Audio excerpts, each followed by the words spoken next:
Moms masala பொரி okay. மலைக்கு எதுமாக நல்ல சுட சுட சுக்கு காஃபியோட காரப்பொரிச்சு செஞ்சு தான் பாருங்களேன். என்னோடய ஸ்டைலில் பண்ணலாமா?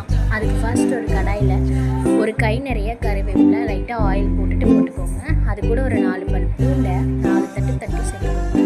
உங்கள் காரத்துக்கு ஏற்ற மாதிரி நீங்கள் வந்து மிளகாய் பொடி ஆட் பண்ணிக்கலாம். அது கூட லைட்டாக மஞ்சள் பொடி வந்து ஆட் பண்ணிக்கோங்க. குழந்தைங்க சாப்பிட்டா காரம் கொஞ்சம் கம்மியாகவே போட்டுக்கோங்க, அப்புறம் தெரிஞ்சிருவாங்க, சாப்பிட மாட்டாங்க. அது கூட நீங்கள் வந்துட்டு சால்ட் எதுவும் வந்து ஆட் பண்ணக்கூடாது, ஏன்னா பொரியிலே வந்துட்டு சால்ட் அதிகப்படியாக இருக்கும். இது கூட சேர்க்கும் போது இன்னுமே டேஸ்ட் வந்து ஈவன் ஆகிடும். ஸோ நல்லா மிக்ஸ் பண்ணி விடுங்க.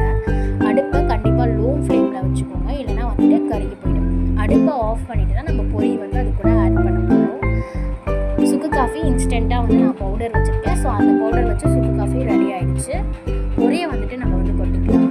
அப்படியே அந்த ஆயில் கூட வந்துட்டு அந்த கருவேப்பிலையும் அந்த பூண்டும் வெந்து அந்த மொறுன்னு வர டைமில் வாசனை வரும் பாருங்கள். வீட்டில் அப்பா அவ்வளோ சூப்பராக இருக்குங்க.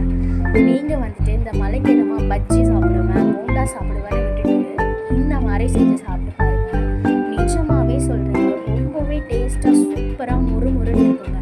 இது சாப்பிட்றதுனால உங்களுக்கு எந்த ஒரு வெயிட் கெயினுமே வராது. பஜ்ஜி போண்டா அன்ஹெல்தி இல்லையா? இது ஆனால் அப்படி இல்லை, லைட்டாக அன்ஹெல்தி அந்த ஸ்பைசினஸ்க்காக.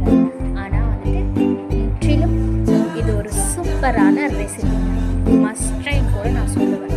ஒரு தாளிப்பு கரண்டியில் லைட்டாக ஆயில் போட்டுட்டு, உங்களுக்கு கடலை பிடிக்கும்னா நீங்கள் கடலை ஆட் பண்ணிக்கலாம், இல்லை உங்களுக்கு வேர்க்கடலை பிடிக்கும்னா வேர்க்கடலை ஆட் பண்ணிக்கலாம், இல்லை எனக்கு ரெண்டுமே பிடிக்கும்னா ரெண்டையுமே நீங்கள் ஆட் பண்ணிக்கலாம். ஆட் பண்ணி லைட்டாக ஒரு மிக்ஸ் கொடுத்தீங்கன்னா அது லைட்டாக வெடிக்கும். ஸோ தள்ளி நின்றுக்கும். அது கூட லைட்டாக வந்துட்டு நான் சாம்பார் பொடியோட டேஸ்ட்டுக்காக, எனக்கு சாம்பார் பொடியோட டேஸ்ட் அவ்வளோ பிடிக்கும். ஸோ அதை வந்து நான் ஆட் பண்ணிக்கிறேன். ஆட் பண்ணி நல்லா மிக்ஸ் பண்ணிக்கோங்க. இந்த வேர்க்கடலையும் அந்த பொரியும் போட்டு வாயில் மெல்லும் போது இருக்கும் பாருங்கள், ஒரு கிறிஸ்பினஸோட அந்த சவுண்டோட சூப்பராக இருக்குங்க. அந்த ஸ்பைசினஸோட எனக்காக ஒரு வாட்டி உங்கள் ஹஸ்பண்ட்க்கு ஸ்நாக்காக கண்டிப்பாக பண்ணி தான் தரீங்க. பண்ணி கொடுத்துட்டு அவர் எப்படி இருந்துச்சுன்னு சொன்னாருன்றதை நம்ம கமெண்ட் பாக்ஸில் வந்து கமெண்ட் பண்ணுங்க. சுட சுட சுக்கு காஃபியோட காரசாரமாக பொரி யார் தான் வேணாம்பா. சென்னையில் பயங்கர மழைங்க. ஸோ நாங்கள் இப்படி தான் இந்த டேவை என்ஜாய் பண்ணோம். தேங்க்ஸ் ஃபார் வாட்சிங். என்னோட சேனலை லைக் பண்ணி சப்ஸ்கிரைப் பண்ணிக்கோங்க.